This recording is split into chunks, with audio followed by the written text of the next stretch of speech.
Alors qu'Aimée s'apprêtait à aller aux toilettes, plusieurs mineurs sont apparus autour. Peu importe combien elle les suppliait, ils ne s'arrêtaient donc pas. Face à ces différentes formes de harcèlement,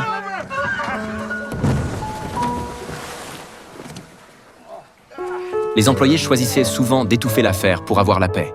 Ce jour-là, lors de la sélection d'un assistant par un employé senior, Aimée a revu son petit ami du lycée. Dès qu'il a ouvert la bouche, ses propos étaient déplacés.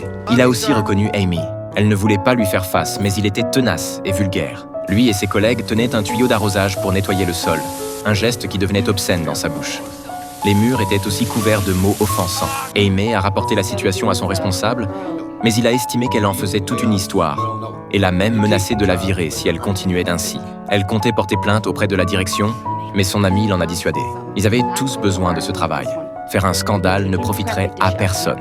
Aimée a souri, résignée. Le salaire était effectivement très bon. Elle pouvait emmener ses enfants au restaurant et avait emprunté pour acheter une maison. En voyant l'excitation de ses enfants, elle a versé des larmes à la fois amères et réconfortantes. Le harcèlement de son ex-petite amie se poursuivait. Il lui donnait les tâches les plus fatigantes et sales pour la forcer à céder. Mais Aimée ne lui accordait aucune attention.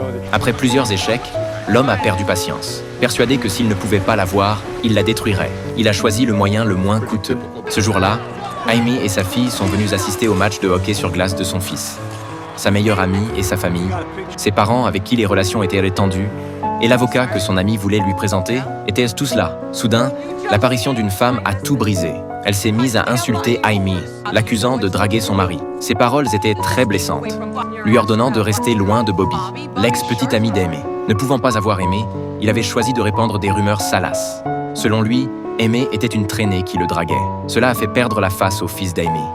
Il voulait fuir, s'éloigner de sa mère. Aimée s'est précipitée pour le faire descendre de la voiture d'un camarade de classe. Même lui commençait à la juger, la traitant de prostituée.